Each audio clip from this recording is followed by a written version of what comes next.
അതായത് ആശുപത്രികൾ, മെഡിക്കൽ കോളേജുകളിൽ നിലത്ത് കിടക്കുന്ന ഏർപ്പാട് അവസാനിപ്പിച്ച്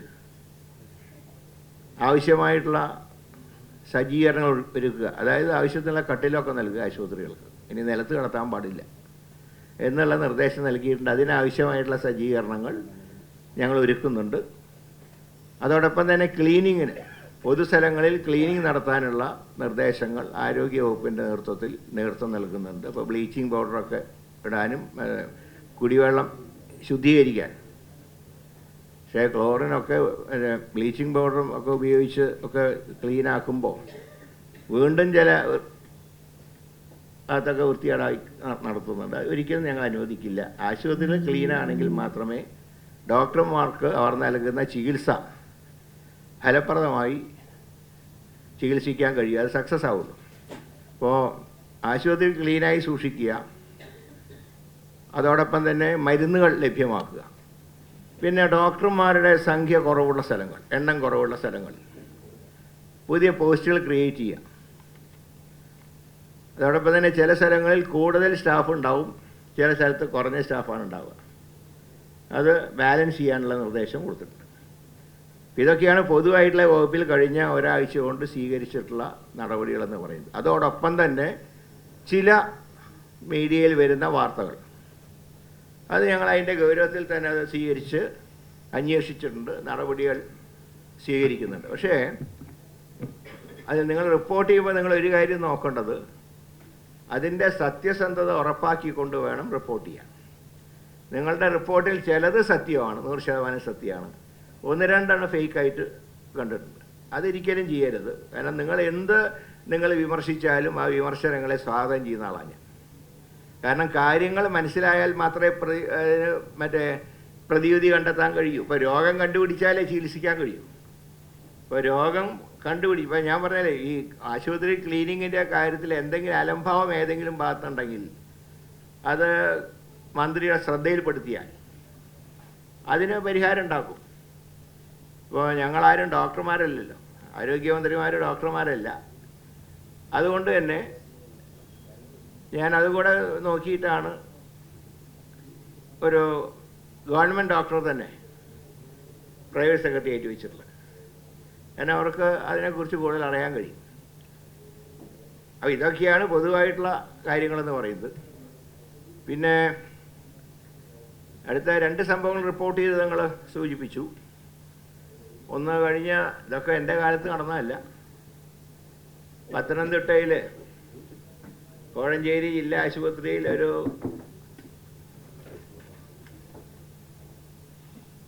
വത്സല 64 വയസ്സുള്ള ഒരു സ്ത്രീ, അവർ 8/1/2023 അവിടെ പനിയൊക്കെ ആയിട്ട് അവിടെ ഹോസ്പിറ്റലിൽ അഡ്മിറ്റ് ആയത്. അവർക്ക് ഇഞ്ചക്ഷൻ കൊടുത്തു. ഇഞ്ചക്ഷനൊക്കെ കൊടുത്ത് അവർ ഡിസ്ചാർജ് ചെയ്ത് പോയി. എന്നാൽ കഴിഞ്ഞ 19-ാം തീയതി അവർ വീണ്ടും ആ ഇഞ്ചക്ട് ചെയ്ത ഭാഗത്ത് വളരെ പെയിൻ ഉണ്ട് എന്ന് പറഞ്ഞ് ഹോസ്പിറ്റലിൽ ചെന്നു. പരിശോധിച്ചപ്പോൾ ഒരു സൂചി അവിടെ ഭദ്രമായിരിക്കുന്നുണ്ട്. അപ്പോൾ അത് പുറത്തെടുക്കാൻ നോക്കിയെങ്കിലും പകുതി മാത്രമേ പുറത്തെടുക്കാൻ കഴിഞ്ഞിട്ടുള്ളൂ. ഇനി ഒരു CT സ്കാൻ കൂടെ കഴിഞ്ഞിട്ട് അതിങ്ങനെ പൊടിഞ്ഞു പോവാണ്. ഇത്രയും വർഷം ഇരുന്നതുകൊണ്ട് നീഡിൽ പുറത്തെടുക്കുമ്പോൾ പൊടിഞ്ഞു പോവാണ്. അപ്പോൾ പകുതി ഭാഗം പുറത്തെടുത്തു. ഇനി CT സ്കാൻ കൂടെ നടത്തിയതിന് ശേഷം മാത്രമേ അത് ബാക്കി ഭാഗം പുറത്തെടുക്കാൻ കഴിയുള്ളൂ. ഇപ്പം മെഡിക്കൽ അതിനെക്കുറിച്ച് അന്വേഷിച്ച റിപ്പോർട്ട് കിട്ടിയപ്പോൾ ആ റിപ്പോർട്ടിൽ പറഞ്ഞത് 2023 ശേഷം ചിലപ്പോൾ അവർ മറ്റെവിടെയെങ്കിലും ഏതെങ്കിലും ചികിത്സയ്ക്ക് പോയോ, അങ്ങനെയാണോ ഇത് നീഡിൽ അവിടെ കുടുങ്ങിയത്. അതുകൊണ്ട് സംശയത്തിൻ്റെ ഒരു ആനുകൂല്യം നൽകിക്കൊണ്ടുള്ള റിപ്പോർട്ടാണ് നൽകിയിട്ടുള്ളത്. പക്ഷേ അത് ഞാൻ മുഖവിലയ്ക്ക് എടുക്കുന്നില്ല. DMOനോട് അന്ന് ബന്ധപ്പെട്ട ഇഞ്ചക്ഷൻ നടത്തിയ നഴ്സുകാരായിരുന്നു, അവരെക്കുറിച്ചുള്ള ഡീറ്റെയിൽസ് അവർക്ക് പറയാനുള്ള കാര്യങ്ങളും കൂടെ അറിഞ്ഞ് റിപ്പോർട്ട് ചെയ്യാൻ പറഞ്ഞിട്ടുണ്ട്. ആ റിപ്പോർട്ടിൻ്റെ അടിസ്ഥാനത്തിൽ ബന്ധപ്പെട്ടവർക്കെതിരെ കർശനമായിട്ടുള്ള നിലപാട് സ്വീകരിക്കും. അക്കാര്യത്തിൽ യാതൊരു മാറ്റവുമില്ല. പിന്നെ കോഴിക്കോട് ഒരു ഇഷ്യൂ വന്നിട്ടുണ്ട്. 2 ഫാക്കൽറ്റിമാർ അവിടെയുള്ള കുട്ടികളെ പീഡിപ്പിച്ചു എന്ന് സൂചിപ്പിച്ചിട്ടുണ്ട്. അത് വാസ്തവമാണ്. അതനുസരിച്ച് അവർക്കൊരു കൗൺസിലിംഗ് കൊടുക്കണം എന്നാണ് ഇപ്പോൾ ഒരു പ്രാഥമികമായിട്ട് തീരുമാനമെടുത്തിട്ടുള്ളത്. ഒരു പ്രത്യേക സാഹചര്യത്തിലാണ് അവരുടെ പ്രവൃത്തി എന്ന് ഞങ്ങൾ മനസ്സിലാക്കി. ഞാൻ ഡീറ്റെയിൽസ് ഞാൻ പറയുന്നില്ല, കാരണം 2 പേരും സ്ത്രീകളാണ്. ഏതായാലും അവർക്കൊരു കൗൺസിലിംഗ് കൊടുത്തിട്ട് അവരിനി ഈ പോസ്റ്റിന് ഫിറ്റാണോ എന്ന് റിപ്പോർട്ട് ചെയ്യാനാണ് ആവശ്യപ്പെട്ടത്. കൗൺസിലിംഗ് നൽകണം, അവർ ഈ പ്രവൃത്തിക്ക് ഫിറ്റാണോ എന്നും കൂടെ പരിശോധിക്കും. ഇതാണ് എനിക്ക് കിട്ടിയ പരാതികളുടെ അടിസ്ഥാനത്തിൽ സ്വീകരിച്ചിട്ടുള്ള നിലപാട്. ബാക്കിയുള്ളത് അതിൻ്റേതായിട്ടുള്ള കാര്യങ്ങളിൽ മുന്നോട്ട് പോകും. ഇത്രയാണ് എനിക്ക് പറയാനുള്ളത്. ഇത് സംബന്ധിച്ച ചില സംശയങ്ങളുണ്ടെങ്കിൽ നിങ്ങൾക്ക് ചോദിക്കാം, ചോദ്യങ്ങളാവാം. മറുപടി പറയാൻ ഉള്ള ഡാറ്റാസ് കയ്യിലുണ്ടെങ്കിൽ മറുപടി പറയാം, അല്ലെങ്കിൽ പിന്നീട് നിങ്ങൾ അറിയിക്കുന്നു. മൈക്ക് തരണ്ട. അല്ല, ഈ ടി വിയിൽ കാണുന്നവർ പലരും ചോദിച്ചായിരുന്നു. ആ,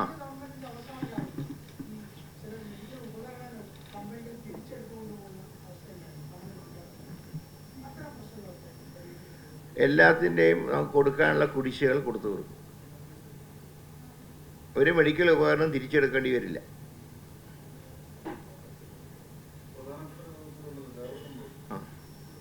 അതിനൊക്കെ ആരോഗ്യത്തിൻ്റെ കഴിഞ്ഞെങ്കിൽ വ്യവസ്ഥയിലേക്ക് കിടക്കാം.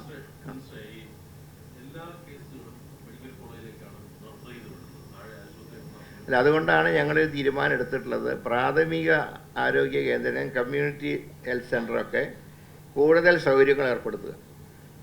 എങ്കിൽ തന്നെ എല്ലാത്തിനും മെഡിക്കൽ കോളേജിലേക്ക് അയക്കുന്ന സമ്പ്രദായം നിൽക്കും.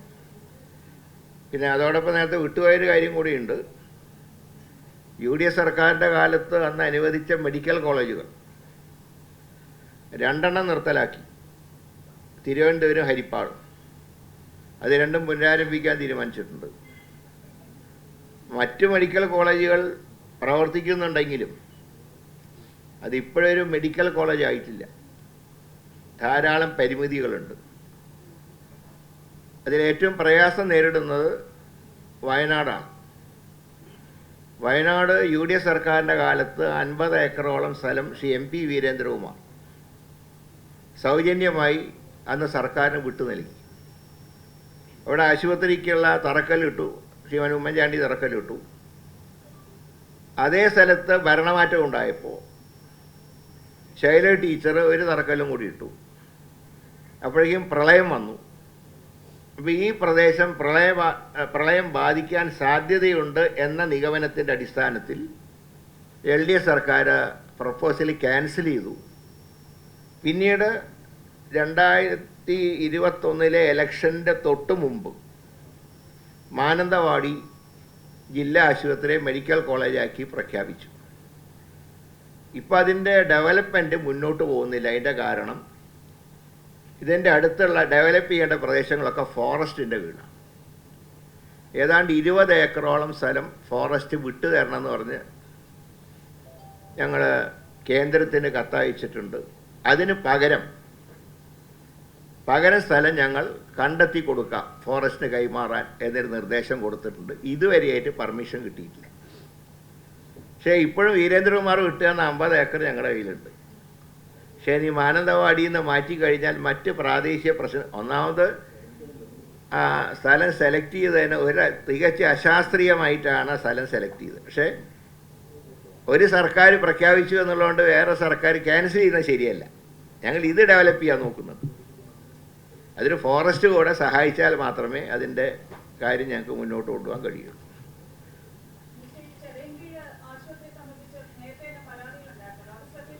അത് അതിൻ്റെ റിപ്പോർട്ട് വന്നിട്ടുണ്ട്. അത് ഡോക്ടറെ കുറ്റപ്പെടുത്തിയിട്ടുള്ള റിപ്പോർട്ട് തന്നെയാണ്. ഉടൻ നടപടി സ്വീകരിക്കാൻ നിർദ്ദേശം കൊടുത്തിട്ടുണ്ട്. അത് മാത്രമാണ് എനിക്ക് കിട്ടിയ റിപ്പോർട്ടിൽ ഡോക്ടറെ ഭാഗത്ത് മിസ്റ്റേക്ക് ഉണ്ടായതായിട്ട് സൂചിപ്പിച്ചിട്ടില്ല. നടപടി എടുക്കാൻ ചുമതലപ്പെടുത്തിയിട്ടുണ്ട്.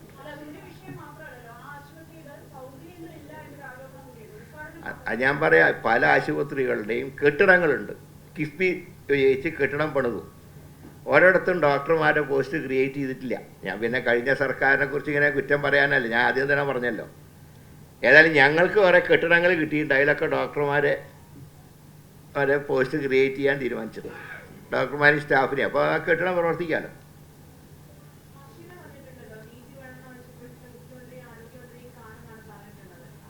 ആ കേസ് എനിക്കും അറിയാം, മുഖ്യമന്ത്രിക്കും അറിയാം. ഞങ്ങളിന്ന് ക്യാബിനറ്റിൽ ആ കാര്യം ആലോചിക്കട്ടെ, മുഖ്യമന്ത്രിയായിട്ട് ആലോചിച്ച് ചെയ്യാം.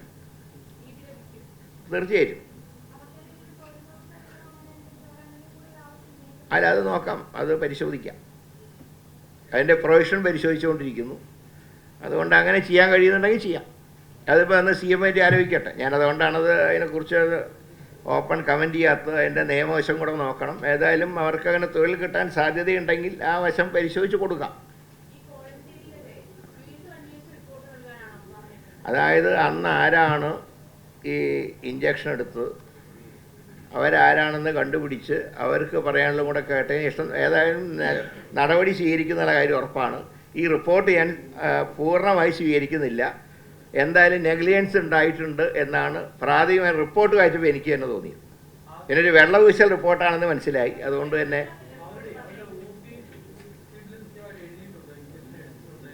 ഇഞ്ചക്ഷൻ എടുത്തതല്ല യാഥാർത്ഥ്യമാണ്. അതായത് ഇഞ്ചക്ഷൻ എടുത്തത് 2023 ഈ 3 വർഷത്തിനിടയ്ക്ക് അവർ ഇതുവരെ ഒരു കംപ്ലൈൻ്റായിട്ട് ആശുപത്രിയെ സമീപിച്ചിട്ടില്ല എന്നാണ് എനിക്ക് കിട്ടിയ റിപ്പോർട്ട്. അപ്പം അതുകൊണ്ടാണ് പറഞ്ഞത് ഈ 3 വർഷത്തിനിടയ്ക്ക് അവർ മറ്റു വല്ല സ്ഥലത്തും പോയിട്ട് ഇഞ്ചക്ഷൻ എടുത്തോ എന്നൊക്കെയാണ് ഇതിൽ സംശയം പറഞ്ഞിട്ടുള്ളത്. ഏതായാലും സംശയത്തിൻ്റെ ആനുകൂല്യം നൽകുന്നില്ല. അന്ന് ഇഞ്ചക്ഷൻ എടുത്ത ആരാണ് അത് കണ്ടുപിടിച്ച് റിപ്പോർട്ട് ചെയ്യാൻ പറഞ്ഞിട്ട്. എല്ലാ റിപ്പോർട്ടുകളും കിട്ടിയ ഉടനെ അങ്ങനെ അത് അംഗീകരിക്കില്ല. ഈ റിപ്പോർട്ട് എനിക്ക് വിശ്വാസമായിട്ട് തോന്നിയിട്ടില്ല. അതുകൊണ്ടാണ് ഞാൻ പറഞ്ഞത് അംഗീകരിക്കാൻ ബുദ്ധിമുട്ടാണ്.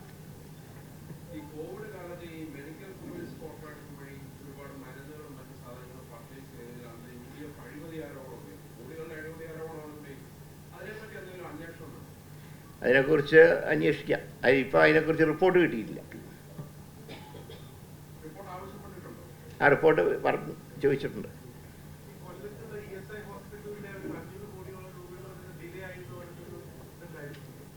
പാരിപ്പള്ളി അതുണ്ട്, അതിൻ്റെ ഇത് കിട്ടിയിട്ടുണ്ട്. അത് എത്രയും പെട്ടെന്ന് അത് റിലീസ് ചെയ്യാനുള്ള ഏർപ്പാടുണ്ടാക്കുന്നുണ്ട്. സ്ഥലം MP കൂടിയായിട്ടുള്ള പ്രേമേന്ദ്രൻ എന്നോട് പറഞ്ഞിരുന്നു.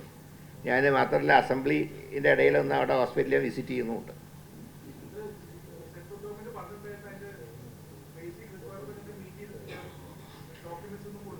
അത് ഡോക്യുമെൻറ്റ്സ് കൊടുക്കാൻ ഏർപ്പാട് ചെയ്തിട്ടുണ്ട്. ഇതുവരെ കൊടുത്തിരുന്നില്ല, കൊടുക്കാൻ ഏർപ്പാട് ചെയ്തിട്ടുണ്ട്. അവർ പറയുന്ന നിബന്ധനകളൊക്കെ പാലിച്ചുകൊണ്ടുള്ള റിപ്പോർട്ടാണ് കൊടുക്കുന്നത്.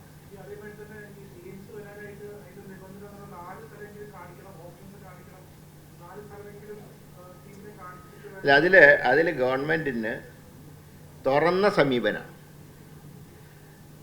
സെൻട്രൽ ഗവൺമെൻറ് ഏത് സ്ഥലമാണ് അനുയോജ്യമായിട്ട് പറയുന്നത് ആ സ്ഥലം വിട്ടു നൽകാൻ ഞങ്ങൾ തയ്യാറാണ്. ഞങ്ങൾക്ക് അങ്ങനെ വാശിയൊന്നുമില്ല.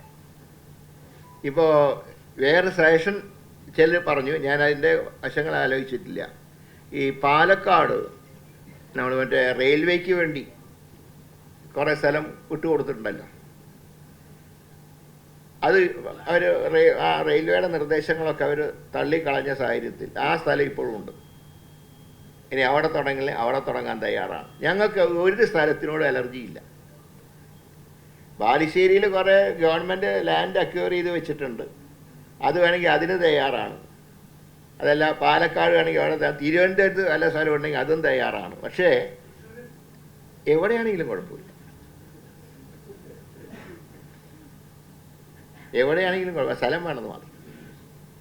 കാസർഗോഡ് പറഞ്ഞിട്ടുണ്ട്. ഞാൻ പറഞ്ഞ കേന്ദ്ര ഗവൺമെൻറ് പരിശോധിച്ച്, ആരോഗ്യ മന്ത്രാലയം പരിശോധിച്ച് ഏത് സ്ഥലമാണ് അത് ഞങ്ങൾ വിട്ടുകൊടുക്കാം. ഞങ്ങൾക്ക് ഒറ്റ ലക്ഷ്യമുള്ളൂ, എയിംസ് വരണം കേരളത്തിൽ. ഞാൻ MP ആയിരുന്ന സമയത്ത് പാർലമെൻറ്റിൽ സബ്മിഷൻ ഉന്നയിക്കുക മാത്രമല്ല, എസ്റ്റിമേറ്റ് കമ്മിറ്റി വന്നപ്പോൾ ഈ കാര്യം അന്ന് ചൂണ്ടിക്കാണിച്ചിട്ടുമുണ്ട്. പക്ഷെ അന്ന് ഗവൺമെൻറ് അന്നത്തെ സ്റ്റേറ്റ് ഗവൺമെൻറ് എടുത്ത നിലപാട് ഒരു പർട്ടിക്കുലർ സ്ഥലത്ത് തന്നെ വേണമെന്ന് പറഞ്ഞു. ഞങ്ങൾക്ക് അങ്ങനെയൊന്നുമില്ല. എയിംസ് വരാൻ വേണ്ടി ഏത് സ്ഥലമാണ് സെലക്ട് ചെയ്യുന്നത് അത് ആ സ്ഥലം ഞങ്ങൾ അക്വയർ ചെയ്യാൻ തയ്യാറാണ്. പിന്നെ ചോദിച്ചാൽ തൃശ്ശൂരിങ്ങ് ഒരു സ്ഥലം ഇതുവരെ പറഞ്ഞിട്ടില്ല കേട്ടോ. അവിടുത്തെ MP പോലും തൃശ്ശൂരല്ല, വേറെ സ്ഥലം അധികം ആലപ്പിയാണ്. ആലപ്പുഴ ആണെങ്കിലും ഒന്നും കുഴപ്പമില്ല.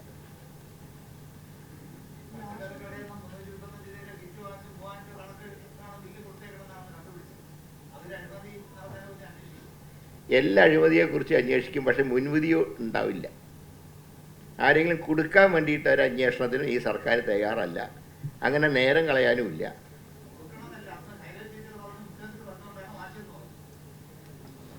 എല്ലാ അഴിമതികളെക്കുറിച്ച് അന്വേഷിക്കാം. ആ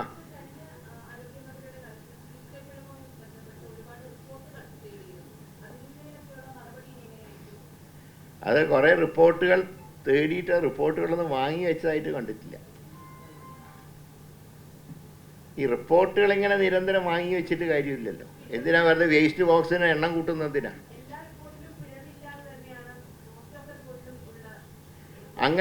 അങ്ങനെ പിഴവില്ലാന്ന് എഴുതി തന്നാൽ അതേപടി വിശ്വസിക്കുന്ന ആളല്ല ഇപ്പോഴത്തെ ആരോഗ്യമന്ത്രി. ആവശ്യപ്പെട്ടാൽ, ബന്ധപ്പെട്ട കൺസേൺഡ് ആയിട്ടുള്ള ആളുകൾ ആവശ്യപ്പെട്ടാൽ, പരാതിക്കാർ ആവശ്യപ്പെട്ടാൽ തീർച്ചയായിട്ടും അതിന്മേൽ നടപടി സ്വീകരിക്കും.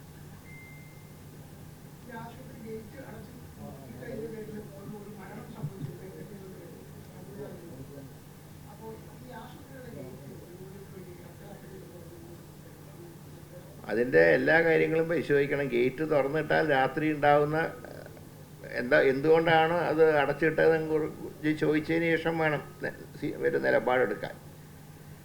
ഏതായാലും ഒരു കാര്യമുണ്ട്, ഇന്നിപ്പോൾ ഒരു പത്രത്തിൽ കണ്ടത്, കോവിഡ് കാലത്തിന് മുമ്പ് മെഡിക്കൽ കോളേജിൽ 4 മുതൽ 6 വരെ ഫ്രീ ആയിട്ട് മറ്റേ പേഷ്യൻസിന് അവരുടെ റിലേറ്റീവ്സിനെ കയറ്റിയിരുന്നു. അത് കയറ്റാൻ നിർദ്ദേശം കൊടുത്തിട്ടുണ്ട്. പഴയതുപോലെ തന്നെ, കോവിഡിന് മുമ്പുള്ള കാലം പോലെ തന്നെ വിസിറ്റേഴ്സിന് അവിടെ പ്രവേശിപ്പിക്കാൻ പറഞ്ഞിട്ടുണ്ട്. ഏതാ? 4 to 6.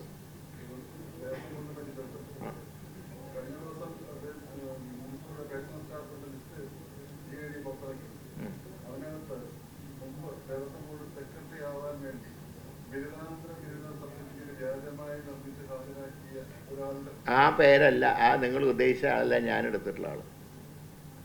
രണ്ടും പേരൊന്നാണെങ്കിലും നിങ്ങൾ ഉദ്ദേശിച്ച ആളല്ല.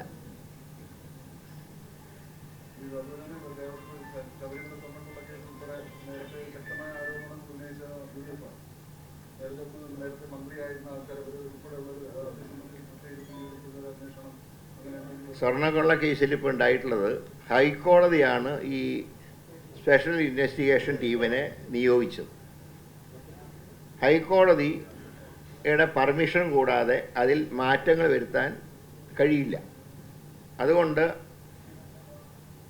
മുഖ്യമന്ത്രിയും ആരോഗ്യമന്ത്രിയും ആഭ്യന്തരമന്ത്രിയും ചേർന്ന് ഇക്കാര്യത്തിലൊരു തീരുമാനം എടുക്കണമെന്നാണ് ക്യാബിനറ്റിൽ വന്നിട്ടുള്ള നിർദ്ദേശം.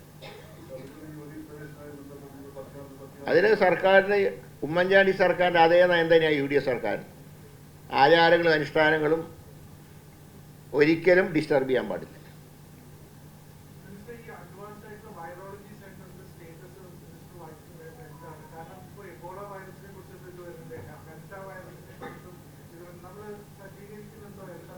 അതിൻ്റെ എല്ലായിടത്തും ഈ വരുന്ന എബോളയുടെ വിദേശത്തു നിന്ന് വരുന്നവരെ നിരീക്ഷിക്കാൻ ഇതുവരെ ഇന്ത്യയിൽ റിപ്പോർട്ട് ചെയ്തില്ല. പക്ഷേ നമുക്ക് കേരളത്തിൻ്റെ ഒരു എന്താണെന്ന് പറഞ്ഞാൽ എല്ലാം നമ്മുടെ എല്ലാവരും വിദേശത്താണ് ജോലി ചെയ്യുന്നത്. അവർ വരുമ്പോൾ ഇനി അത് കൊണ്ടുവരുന്നുണ്ടോ എന്നും കൂടെ പരിശോധിക്കുന്നുണ്ട്. അതിന് മെഡിക്കൽ കോളേജിൽ ഐസൊലേഷൻ വാർഡുകൾ സജ്ജീകരിച്ചിട്ടുണ്ട്.